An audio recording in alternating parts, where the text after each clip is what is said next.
करते हैं theory of relativity. क्या कारण था ये थ्योरी देने का और क्यों ये थ्योरी पब्लिश की गई, सब कुछ जानेंगे इसके बारे में। लास्ट तक वीडियो देखेंगे तो आपको क्लियर समझ में आ जाएगा। ये हमारा पहला लेक्चर है बीएससी थर्ड ईयर के फर्स्ट चैप्टर का, जो कि हमारा रिलेटिविटी एंड स्टैटिस्टिकल फिजिक्स हम पढ़ा रहे हैं फर्स्ट पेपर।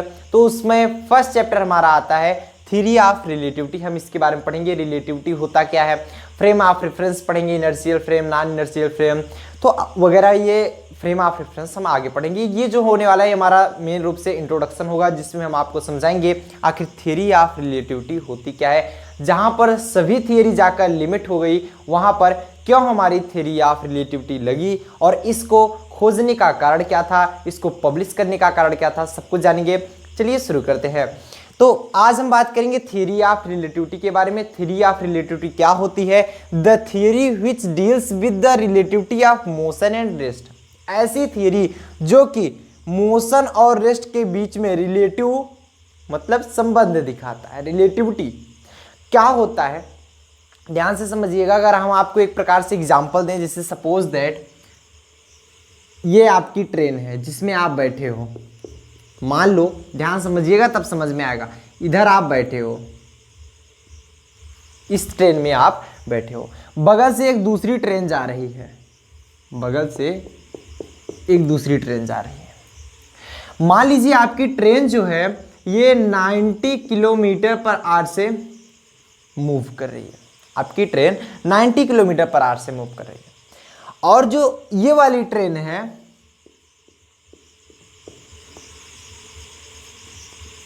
जो ये वाली ट्रेन है, ये मान लीजिए 100 किलोमीटर पर आवर से ये मूव कर रही है। इधर खड़ा हुआ एक व्यक्ति इसे देख रहा है। बोलोगे सर क्या समझा रहे हो आप? देखो कुछ नहीं, बहुत सिंपल है, ध्यान समझिएगा। ये एक व्यक्ति है, अगर ये दोनों ट्रेनों को देख रहा है, ये भी जा रही है 90 किलोमीटर पर आवर, ये भी जा रही है 100 किलोमीटर पर आवर, समझ में आया? लेकिन अगर ये व्यक्ति देख रहा है तो उसे ये आभास होगा, उसे ये मालूम चलेगा कि ये वाली ट्रेन 90 किलोमीटर पर आवर से जा रही है और ये वाली ट्रेन 100 किलोमीटर पर आवर से जा रही है। यहां तक तो ठीक था, यहां तक तो बिल्कुल ठीक था, सभी थ्योरी यहां तक बता सकती थी। भाई एक दूर खड़ा व्यक्ति किसी भी मोशन करते हुए गाड़ी को या मोशन करते हुए किसी भी पार्टिकल को बता सकता है हाँ ये मोशन कर रहा है। बट ये रेलगाड़ी, ये ट्रेन जो है अभी तक तो मूव कर रही थी इसके सापेक्ष, इस पर्सन के सापेक्ष। मान लीजिए इस पर्सन को ए और इस पर्सन को बी, मान लीजिए ए के सापेक्ष यही ट्रेन मूव कर रही है। बट अगर क्या बी के सापेक्ष देखा जाए, अगर आप बैठे रहो, आपके बगल से ही कोई गाड़ी आपसे, आपकी स्पीड से थोड़ी सी तेज जा रही हो, तो आपको ये लगता है, ध्यान से समझिएगा, ये रेलगाड़ी सिर्फ 10 किलोमीटर पर आवर से चल रही है और आपकी रेलगाड़ी रेस्ट पर है। बोलो लगता है कि नहीं लगता? लगता है कि जिस पे हम बैठे हैं वो एकदम रेस्ट पे है और बगल वाली जो गाड़ी जा रही है वो 10 किलोमीटर पर आवर से बहुत धीरे जा रही है। चलो छोड़ो, ये एग्जाम्पल समझ लीजिएगा। आप लोग ना अंदाजे हो तो एक सिंपल सा एग्जांपल समझिए। आप कार में जा रहे हैं, बस में जा रहे हैं, मोटरसाइकिल जा रहे हैं, जिससे भी जा रहे हैं, माना मोटरसाइकिल जा रहे हैं। मोटरसाइकिल जब आप चलाते हो, मान लीजिए 50 किलोमीटर पर आवर से चला रहे हो, तो 50 किलोमीटर पर आवर से जब चलाते हो अपनी मोटरसाइकिल, तो वो 50 किलोमीटर पर आवर लगती है कि हाँ हमारी मोटरसाइकिल चल रही है। बोलो लगती है कि नहीं? लगती है कि नहीं? लेकिन वहीं जब आप किसी बस में बैठे हो, किसी बस में बैठे हो, मान लिया कोई बस है, मान लिया कोई बस है, इधर बस जा रही है, ये कोई बस है, ठीक। बस हमारी चल रही है 50 किलोमीटर पर आवर से। हाँ हमको लग रहा है ये 50 किलोमीटर पर आवर से चल रही है। यहाँ पर बैठे हुए बंदे को ये लगेगा कि ये 50 किलोमीटर पर आवर से चल रही है। लेकिन जब इसके बगल से कोई कार गुजरेगी, ध्यान से समझना, जब इसके बगल से कोई कार गुजरेगी,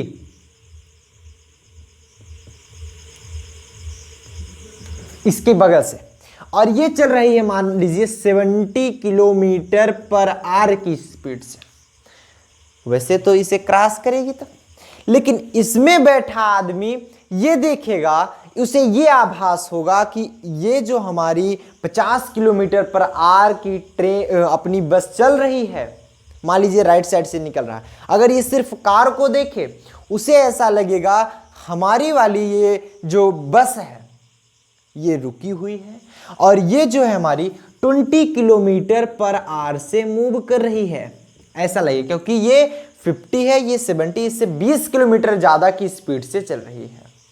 उसे ऐसा आभास हुआ कि हमारी बस रुकी हुई है, बगल वाली जो कार है वो 20 किलोमीटर पर आवर से जा रही है, सिर्फ और सिर्फ 20 किलोमीटर पर आवर से। तो यहां पर आपने समझा कि एक मूव करती हुई बस पोजीशन के अनुसार देखने पर कभी वो रेस्ट पे लगती है, कभी वह मूव करती है, कभी वह रेस्ट करती है, कभी वह मूव करती है, लेकिन वह एक्चुअली में ये मूव कर रही है, एक्चुअली में ये 50 किलोमीटर प्रति घंटे से मूव कर रही है। लेकिन क्या कार में बैठा व्यक्ति अगर इस बस को देखे तो ये मोशन में दिखेगी, और यही बस में बैठा हुआ अगर व्यक्ति बस को ही देखे तो ये बस रुकी हुई लगेगी, बस की जो स्पीड होगी वो रुकी हुई लगेगी, ऐसा लगेगा कि बस रुकी हुई है। तो ये थियरी जो है स्पेशल हमारी थियरी ऑफ रिलेटिविटी खास करके इन्हीं के लिए बनाया गया है कि कब पोजीशन के अनुसार मूव करती है, कब ये रेस्ट लगती है। चलो छोड़ो, एक और एग्जांपल हम लेते हैं, आपको समझ में बिल्कुल भी आ जाएगा, कोई भी दिक्कत नहीं होगी। सिंपल सा अगर समझें, मान लिया इधर एक ट्री है, इधर क्या है, एक ट्री, ये एक ट्री हुआ और ये हमारा सरफेस है, ये हमारा क्या है, सरफेस है। ध्यान समझिएगा तभी समझ में आएगा। ट्री है, ट्री पे सरफेस है, सरफेस पर जिसे आप अर्थ बोलोगे, एक हमारा व्यक्ति खड़ा है, 1 पर्सन है, जो कि अगर इस ट्री को देखे, क्या है, रेस्ट पर है, बोलो हाँ, ये रेस्ट पर है कि नहीं है। ध्यान से समझिएगा। अरे भाई आप खड़े हो, सामने वाले पेड़ को देखो, वो तो वाला तो मोशन का था, जितना हमने बताया पिछले वाले जो 2 एग्जाम्पल लिए वो मोशन के थे। अगर ये व्यक्ति हमारा इस ट्री को देख रहा है, थोड़ा सा कॉम्प्लिकेटेड आपको लग रहा होगा, लेकिन मैं इतना आसान बना दूंगा, 100% मैं श्योर बता रहा हूं, आपको समझ में आ जाएगा। Theory of relativity is very very very simple, कुछ नहीं है। बच्चे सोचते हैं बहुत टफ है, ऐसा कुछ भी नहीं है। थियरी ऑफ रिलेटिविटी बस आपके माइंड पर है कि आप कितना सोच सकते हो उसे, कितना आप उसे व्यक्त कर सकते हो, कितना आप खुद से क्रिएटिव बन सकते हो। यार करना क्या है, अगर आप खड़े हो, सामने वाला पेड़ आपको रेस्ट दिखेगा, जनरल सी बात है, लेकिन इसी व्यक्ति को ये पेड़ अभी मोशन करते हुए दिखेगा। बोलोगे सर ये क्या बात हुई, दिखेगा। मान लिया यहां पर ये सन है, सन के अराउंड ऐसे इलिप्ट आकार में अर्थ मूव कर रहा है। अर्थ क्या है, मूव कर रहा है ना, हमारी पृथ्वी मूव कर रही है। अब देखना ध्यान से, अब इसी अर्थ पे हमारा पेड़ भी तो होगा, इसी अर्थ पे हमारा पेड़ भी तो होगा,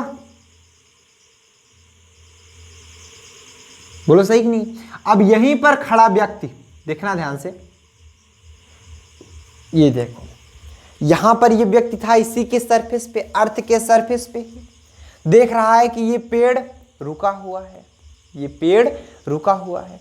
लेकिन अगर यही व्यक्ति मान लो इसको देखे, सन को देखे, यहां पर खड़ा हो जाए, बट ऐसा पॉसिबल तो है नहीं, लेकिन एक थ्योरी है। अगर सिर्फ सन को देखे, सन के सापेक्ष देखे, अभी तक तो ये सरफेस के सापेक्ष दिख रहा था कि ये क्या था, ट्री हमारा रुका हुआ था। अब सन के सापेक्ष देखे तो अर्थ मूव कर रहा है। अर्थ के साथ साथ ये वृक्ष भी मूव कर रहा है। अर्थ के साथ साथ ये वृक्ष भी मूव कर रहा है। अर्थात किसी भी पार्टिकल का जो मोशन होता है अथवा रेस्ट होता है वो उसके पोजीशन पर डिपेंड करता है, वो उसके पोजीशन पे डिपेंड करता है। आप किस पोजीशन से उसे देख रहे हो।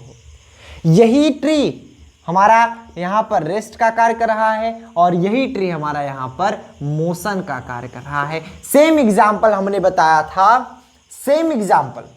अगर आप बस में बैठते हो, ध्यान से समझिएगा, बाहर मत देखिए बस के। अगर बस ज़्यादा हिल न रही हो, आप ट्रेन ले लीजिए, ट्रेन कम हिलती है, तो ऐसा आपको समझ में आएगा कि हम यहाँ पर रुके हुए हैं बस के सापेक्ष।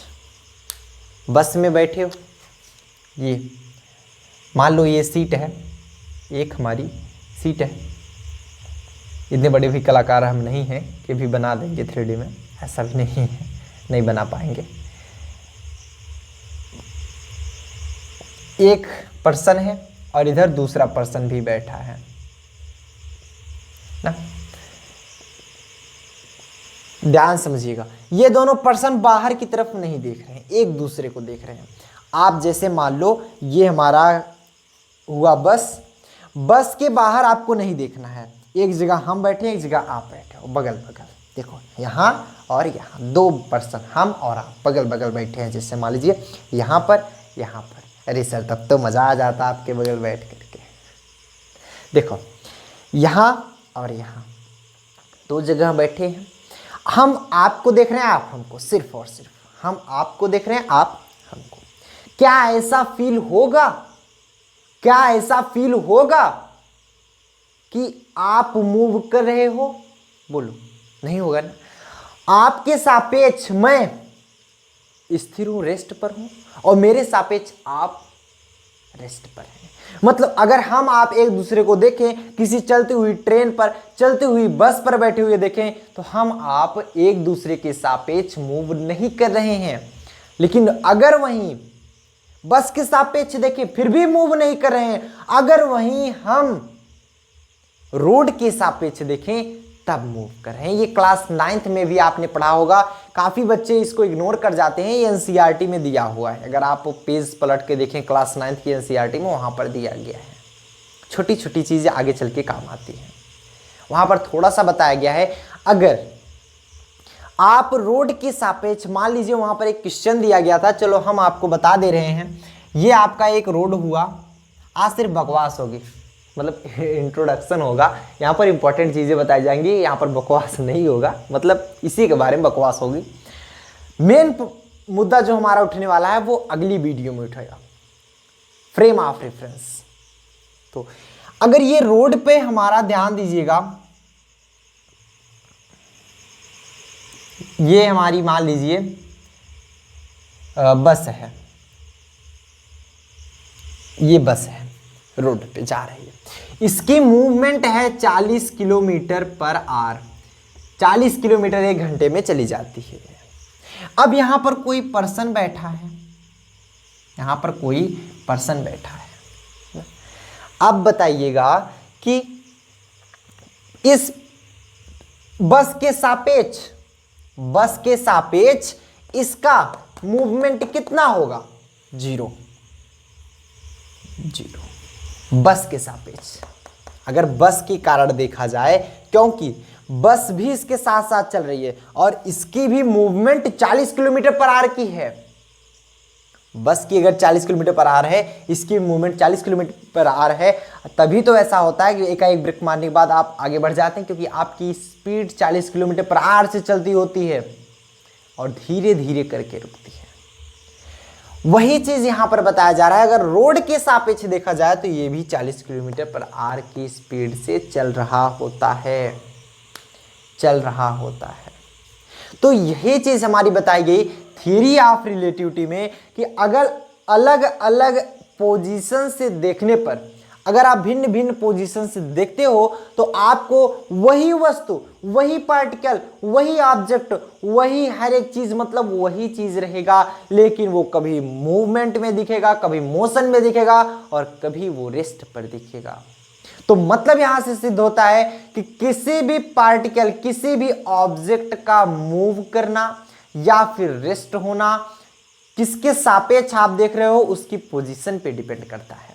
ये नहीं कि आप बता दो कि ये रेस्ट पे है। किसी भी चीज को आप बता नहीं सकते कि आप रेस्ट पे हो, ऐसा नहीं है। किसी भी चीज को देख के आप बता नहीं सकते कि आप रेस्ट पे हो। आप चल रहे हो, हमने माना कि हाँ आप मूव कर रहे हो, सिंपल चीज है। चलो इंपॉर्टेंट चीज बता रहे हैं। आप चल रहे हो, हमें लग रहा है कि आप मूव कर रहे हो। आपके बगल से कोई चल रहा है, दोनों लोग मूव कर रहे हो। लेकिन अगर आपके बगल जो चल रहा है उसको आप देखो, ऐसा लगेगा कि हम रुके हुए हैं। साइकिल चलाते हो, दोनों लोग साथ साथ चलो, एक दूसरे को देखो, जैसे लग रहा है कि हम लोग रुके हुए हैं। होता है ऐसा। ट्रेन देखिए, ट्रेन में बैठे होगे, सफर किए होगे, मजा आता है। तो ट्रेन जैसे जब चलती है, ट्रेन जब चलती है, मान लो ये सब हटाया जाए, एक और एग्जांपल लिया जाए, उसके बाद हम थोड़ा आगे बढ़ेंगे। क्योंकि जब तक आप नहीं समझ पाओगे कहना क्या चाहता है थ्योरी ऑफ रिलेटिविटी, तब तक आपको नहीं समझ में आएगा। ये डिफिनीशन थी, लिख लीजिएगा। देखिए, थ्योरी ऑफ रिलेटिविटी कहने का यही मतलब था कि कोई भी वस्तु आप देखकर ये डिसाइड नहीं कर सकते हो कि वो मूव पर है या फिर वो रेस्ट पर है। ये एक स्टेशन है। ये क्या है? एक स्टेशन।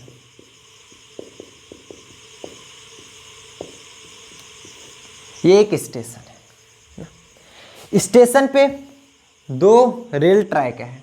एक रेल ट्रैक ये है और दूसरा रेल ट्रैक ये है। मान लिया इस पे रेलगाड़ी खड़ी है एक,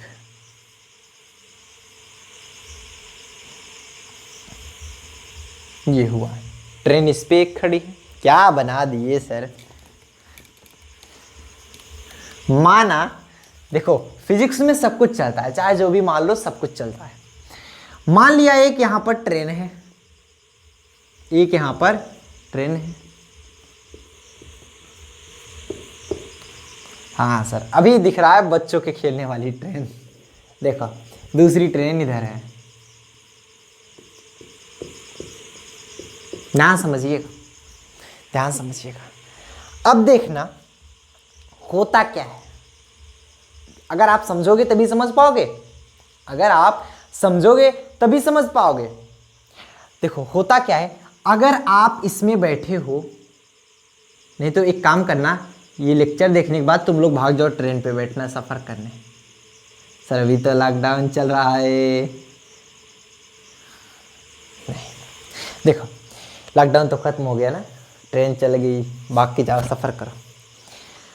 अब अगर मान लो ये ट्रेन इस स्टेशन से छूट गई, इस स्टेशन से छूट गई, भाग गई, ये स्टेशन से मूव करने लगी, बट आपकी ट्रेन अभी रुकी हुई है। आप स्टेशन देख नहीं पा रहे हो क्योंकि आपके सामने एक ट्रेन खड़ी है और इधर भी एक ट्रेन है, इधर भी एक ट्रेन है। मान लो इधर आप देख ही नहीं रहे हो, सिंपल सा बात है, छोड़ो, इधर आप देख ही नहीं रहे हो, इधर देख रहे हो, इधर के जो खिड़कियां हैं वो सब बंद है। अब इधर आप देख रहे हो, इधर की जो ट्रेन है ये मूव की, लेकिन आपको फील क्या होगा जानते हो? आपको ये फील होगा कि ये ट्रेन रुकी हुई है, हमारी ट्रेन इधर चलना प्रारंभ हो गई है। जैसे आप यहां पर हो, ये बगल वाली ट्रेन खड़ी है, बगल वाली ट्रेन को देख रहे हो, बगल वाली ट्रेन आगे जा रही है। आपको ऐसा लगेगा हम आगे जा रहे हैं, ये रुकी हुई है, क्योंकि वो ट्रेन के सापेक्ष आप देख रहे हो, न कि बाहर के सापेक्ष। ऐसा लगेगा वो ट्रेन भले पीछे की तरफ जा रही है, आपको ऐसा फील नहीं होगा कि वो ट्रेन पीछे जा रही है। आपको ऐसा लगेगा वो ट्रेन अभी खड़ी है, हम लोग आगे जा रहे हैं, हम लोग आगे जा रहे हैं। लेकिन जैसे ही ये पूरी की पूरी चली जाएगी, ये ट्रेन आगे निकल जाएगी, जब आपको स्टेशन दिखेगा, ओ तेरी हम तो स्टेशन पर ही रह गए, ये तो निकल गई ट्रेन। अब समझ में आया कि ये ट्रेन मूव कर रही थी, हम लोग स्थिर है। कब समझ में आया? जब हमने स्टेशन को देखा, अदरवाइज इस ट्रेन को देख रहे थे, हम मूव कर रहे थे। मतलब ये चीज हमारी रेस्ट पर है, ये चीज हमारी रेस्ट पर है। जब हम इसके सापेक्ष देखते हैं तो हम मूव कर रहे होते हैं, जब हम इसके सापेक्ष देखते हैं तो हम रेस्ट पर होते हैं। समझ में आया? ट्रेन वही रेस्ट पर ही है, एक्चुअली रेस्ट पर है, बट अलग अलग एंगल पर देखने पर, अलग अलग पोजीशन से देखने पर आपको उसकी पोजीशन अलग अलग समझ में आएगी। That is called theory of relativity. मतलब अगर आप इस ट्रेन में बैठे हो, ये ट्रेन आपकी मूव कर रही है, इसी ट्रेन के कारण आप देखोगे तो आपको लगेगा मैं इधर जा रहा हूं, मैं इधर जा रहा हूं, लेकिन एक्चुअली में क्या होता है कि ये ट्रेन इधर जा रही होती है, आप बैठे रहते हो यहीं पर, जब ये निकल जाती है तो स्टेशन अगर आप देखते हो तब ये रेस्ट पर दिखता है, लेकिन जब आप इस ट्रेन के सापेक्ष देख रहे थे तो ये मूव कर रही थी। That is called theory of relativity. मतलब किसी भी ऑब्जेक्ट का रेस्ट पर होना या फिर मूव पर होना अलग अलग पोजीशन पर डिपेंड करता है, किस पोजीशन से आप देख रहे हो। समझ में आया? बात समझ में आ गई? छाप लें, ट्रेन छाप लें फटाफट से। हट गए भैया, छाप लो, हटाया जाए। चलो देखो, अब हम थोड़ा आपको रेस्ट और मूवमेंट के बारे में बता दें, रेस्ट और मूवमेंट के बारे में बता दें। तो हेडिंग लगा लेंगे रेस्ट। रेस्ट सर, इसको तो हमने बचपन में पढ़ा था। जो दौड़े नहीं वो रेस्ट पर होता है, जो बिस्तर पे सोए वो रेस्ट करता रहता है। पागलों सुधर जाओ। देखो कहता क्या है रेस्ट? रेस्ट ऐसा पार्टिकल जब किसी भी, मतलब समझो पहले, कोई पार्टिकल है, अगर वो समय के साथ चेंज ना हो रहा हो तो वो पार्टिकल रेस्ट पर कहलाता है। द पोजीशन ऑफ पार्टिकल, या if the position of the particle does not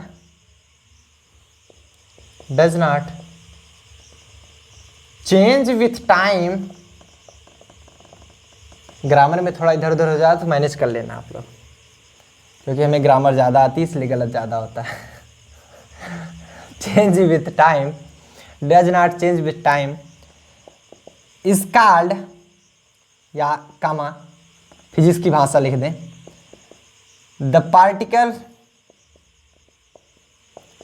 is called at rest. तब वो पार्टिकल रेस्ट पे कहलाता है। मतलब इसके कहने का मतलब, जब किसी भी पार्टिकल की पोजीशन, स्थिति समय के साथ चेंज ना हो तो वो हमारा क्या कहलाता है? रेस्ट पे है। मान लिए ये हमारा एक पार्टिकल है, ये हमारा एक पार्टिकल है, t इक्वल टू 0 समय यहाँ पर कुछ नहीं लगा था, फिर भी यहाँ पे मान लो t इक्वल टू टी पे पोजीशन यहीं पर रह गई, पोजीशन यहीं पर रह गई, ये हमारा रेस्ट पर कहलाएगा, कहीं नहीं गया, ये हमारा रेस्ट पर कहलाएगा। जैसे ये बोर्ड लगा है, समय बढ़ता जाएगा। पिछले लेक्चर में हम आपको पढ़ाए थे 24 घंटे पहले, फिर भी ये बोर्ड यहीं था, और आज 24 घंटे बाद पढ़ा रहे हैं, फिर भी बोर्ड यहीं पर है। क्या बोलते हो? 24 घंटा बीत गया लेकिन इसकी स्थिति चेंज नहीं हुई, ये हमारा रेस्ट पे कहलाएगा। लेकिन यहाँ पर जो थ्योरी ऑफ रिलेटिविटी है, अगर वो लगाया जाए तो क्या ये गलत साबित किया जा सकता है? बिल्कुल किया जा सकता है।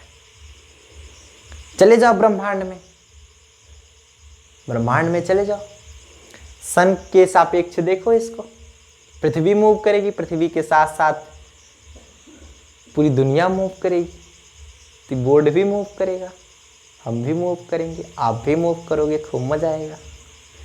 खैर छोड़ो, चलो मूव की बात कर लेते हैं। सर इसमें क्या रखा है? इसमें डज नॉट था, इसमें नॉट लगा दो। देखो, if the position of particle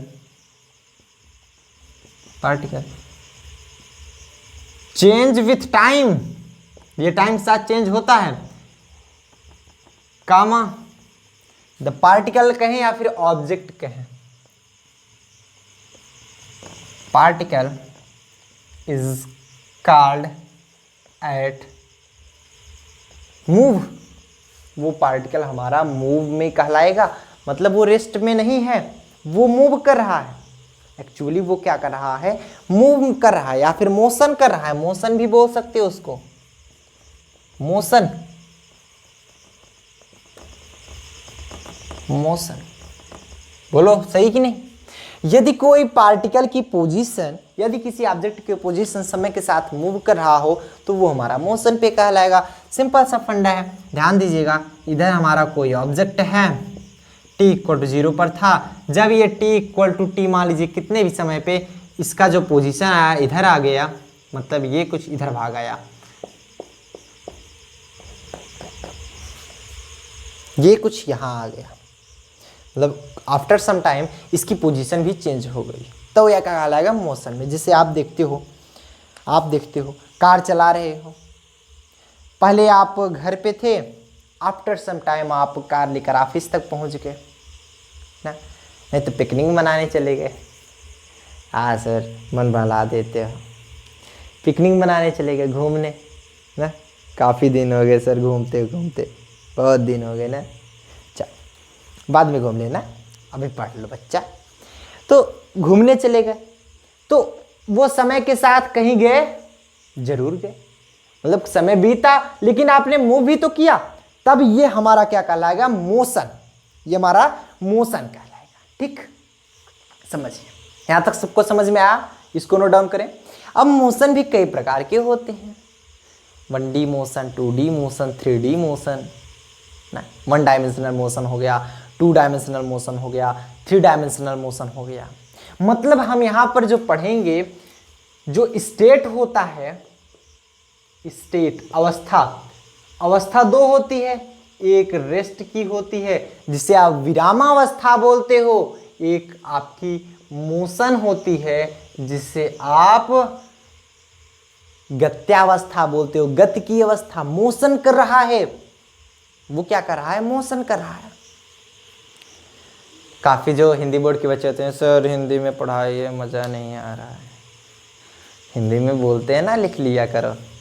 तो ये देखो, रेस्ट रुका हुआ है, इसे बोलेंगे विराम अवस्था, ये गत्यावस्था। तो दो अवस्थाएं होती हैं। रेस्ट के बारे में हमने आपको बता दिया, मोशन के बारे में भी बता दिया। अब मोशन भी कई प्रकार के होते हैं, जैसे 1D मोशन, 1 डायमेंशनल मोशन बोलते हैं, 1 डायमेंशनल मोशन, और 2 डायमेंशनल मोशन, D5 डायमेंशनल, ऐसे वगैरह 3 डायमेंशनल मोशन होता है। तो हमें अभी उसके बारे में चर्चा नहीं करना है, उसके लिए हम आगे बताएंगे, आपको एक सेपरेट वीडियो बना देंगे 2 डायमेंशनल मोशन के बारे में, 3 डायमेंशनल मोशन के बारे में। हालांकि तो उसके बारे में हम चर्चा नहीं करने की, क्योंकि हमें यहाँ पर काम है 1 डायमेंशनल मोशन का ही। जो थ्योरी ऑफ रिलेटिविटी में हम सिर्फ 1 डायमेंशनल मोशन के बारे में ही पढ़ेंगे। तो चलो पहले 1 डायमेंशनल मोशन के बारे में पढ़ लेते हैं। 1 डायमेंशनल मोशन, 1 डायमेंशनल मोशन क्या होता है, बोल, 1 डायमेंशनल मोशन क्या होता है। 1 डायमेंशनल मोशन आप बोल सकते हो कि ये केवल एक ही डायमेंशन में होती है, एक ही, मान लो एक्स एक्सिस में ही ये मूव कर रहा है, ये कोई पार्टिकल है, ये मूव कर रहा है सिर्फ एक्स एक्सिस में ही, सिर्फ एक्स एक्सिस में, that is called 1 dimensional motion. 2 dimensional motion देख लो, 2 डायमेंशनल मोशन क्या होता है। 2 डायमेंशनल मोशन, मान लो इधर से आप एक पत्थर फेंके और ये जाकर कहीं इधर गिर जाता है, जाकर कहीं इधर गिर जाता है, बोलो ये 1 डायमेंशनल मोशन नहीं, it is called 2 dimensional motion, 2D motion कहलाता है। बोलो कैसे, एक बार ये ऊपर गया, यहां पर हाईएस्ट पॉइंट से देख लो, वाई एक्सिस में भी मूव किया है, वाई एक्सिस में भी मूव किया और एक्स एक्सिस में भी तो मूव किया ही, एक्स एक्सिस में तो मूव किया ही, यहां से यहां तक गया, लेकिन ये वाई एक्सिस में भी गया। क्या ये ऐसा गया था कूदते हुए, नहीं, कार चलती है। ये क्या किया, पत्थर फेंके ये देखो ऐसे, हाँ ऐसे। पहले क्या किया, ये यहां से उठा यहां पर गया, ये वाई एक्सिस में भी तो मूव किया, कहीं भी देख लो, इधर भी वाई एक्सिस में, इधर भी वाई एक्सिस, इधर भी वाई एक्सिस में मूव किया। एक्स एक्सिस में यहां से यहां तक तो गया है, वाई एक्सिस में भी तो मूव किया। ये हुआ 2 डायमेंशन मोशन। अगर हम बात करें, यहां पर लिख लेंगे note, circular and rotational motion, rotational motion are also 2 dimensional motion. ये भी 2 डायमेंशनल मोशन होते हैं। अगर कोई भी हमारा पार्टिकल है जो कि रोटेशनल मोशन कर रहा है, सर्कुलर मोशन कर रहा है, तो वो भी हमारा क्या कहलाएगा, 2 डायमेंशनल मोशन कहलाएगा। वो भी हमारा 2 डायमेंशनल मोशन कहलाएगा। कैसे सर्कुलर मोशन कैसे करेगा, कोई भी पार्टिकल है, मान लो एक्सिस है, ऊपर इधर एक पार्टिकल लगा दो, पार्टिकल को मूव करा दो ऐसे ऐसे ऐसे ऐसे ऐसे ऐसे ऐसे ऐसे ऐसे। बोलो सही है। कैसे करोगे, सिंपल सा है। जब आप बचपन में छोटे थे तो एक रस्सी में पत्थर बांध के ऐसे ऐसे घुमाया करते थे, किसी का सर फोड़ने के लिए। करते थे कि नहीं करते थे? बहुत बदमाश थे, हम जानते हैं। तो एक मतलब एक्सिस पे रख के ऐसे से मूव करा रहे हो, ऐसे से मूव करा रहे हो। तो अगर यहां पर देखा जाए, क्या ये 3 डायमेंशनल मोशन है? नहीं। ऐसे से मूव करा रहे हो, ये 2 डायमेंशनल मोशन हुआ ना। कैसे? अगर इसको हम प्रूव करा दें, ये देखो, एक एक्सिस, ये एक्स एक्सिस, ये वाई एक्सिस, ये इसका एक्स डैश है, ये वाई डैश है। तीसरा कहाँ गया? जेड एक्सिस परपेंडिकुलर होगा। कैसे मूव कराते थे? ऐसे ऐसे ऐसे ऐसे थोड़ी मूव कराते थे, सर्कुलर मोशन करा रहे हो ना। तो ये क्या कहलाएगा? सर्कुलर मोशन है ये, it is called circular motion. But sir rotatory motion कैसे होता है, जिसे हम रोटेशनल मोशन भी बोलते हैं? अरे देखो बालक, सिंपल है।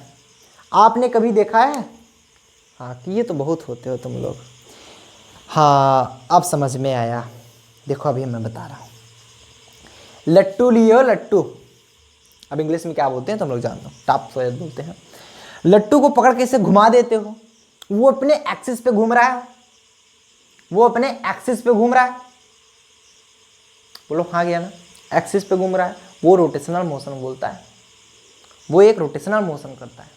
जिसे हमारी पृथ्वी है, आप देखते हो सूर्य इधर है, चारों ओर चक्कर लगा रही है, तो ये पृथ्वी क्या कर रही है? पृथ्वी क्या कर रही है? Circular motion. पृथ्वी सर्कुलर मोशन, चारों ओर चक्कर लगा रही है। लेकिन यही पृथ्वी अपने एक्सिस के चारों तरफ भी चक्कर ऐसे ऐसे लगा रही है। तो ये अपने एक्सिस के चारों तरफ लगा रही है, मतलब ये रोटेशनल मोशन भी कराती है। मतलब अपने एक्सिस पे यदि कोई मूव करा है तो वो रोटेशनल मोशन कहलाएगा। लट्टू अपने एक्सिस पे मूव करता है, वो रोटेशनल मोशन कहलाएगा। जैसे कोई भी ले लो, मान लिया एक गोला ले लिया, कोई भी इसका एक्सिस है, ये अपने एक्सिस पे ही मूव करा ऐसे। अरे यार सिंपल सा समझ लो, सिक्का लेते हो, सिक्का रखो जमीन पे, ऐसे घुमा दो, घूमने लगता है, अपने एक्सिस पे घूमता है, वो हमारा क्या कहलाता है? Rotational motion. वो भी हमारा 2 डायमेंशन में होता है। फटाफट से छाप लो इसको, नोट करें, नोट करें। समझ में आया? समझ में आया 1 डायमेंशनल मोशन और 2 डायमेंशनल मोशन क्या होता है? हटा दिया जाए। अब देखो, ये तो 1 डायमेंशनल मोशन और 2 डायमेंशनल मोशन की बारे में बात हो गई। अब आगे चल के अगर हमें समय मिलेगा तो हम 2 डायमेंशनल और 3 डायमेंशनल के मोशन के बारे में बता देंगे। हालांकि हमें पढ़ना है 1 डायमेंशनल मोशन के बारे में। हालांकि आप लोग क्लास 11th का टॉपिक है, 2 डायमेंशनल मोशन पढ़े होगे, 3 डायमेंशनल मोशन पढ़े होगे, क्लास 11th का टॉपिक है, पढ़े होगे। नहीं पढ़े होगे तो हम भी पढ़ा रहे हैं इसमें, अभी 4th चैप्टर पर पढ़ेंगे 2 डायमेंशनल मोशन, पहुँचेंगे तो पढ़ा देंगे। 1 डायमेंशनल मोशन के बारे में पढ़ेंगे। 1 डायमेंशनल मोशन भी हमारा 2 प्रकार का होता है। ये भी हमारा 2 प्रकार के होता है। कौन सा? एक यूनिफॉर्म मोशन और एक नॉन यूनिफॉर्म मोशन।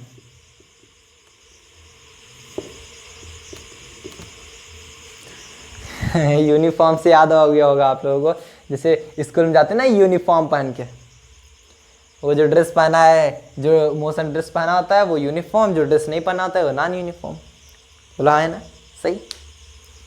देखो यूनिफॉर्म मोशन क्या होता है, non uniform motion. Uniform motion ये होता है, मान लो वन डायमेंशन की बात हो ही रही है, ये पार्टिकल एक घंटे में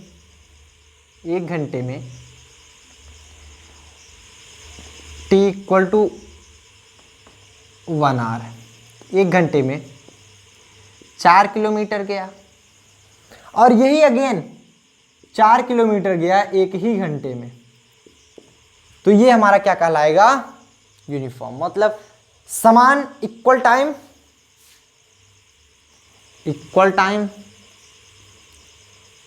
इक्वल डिस्टेंस कवर।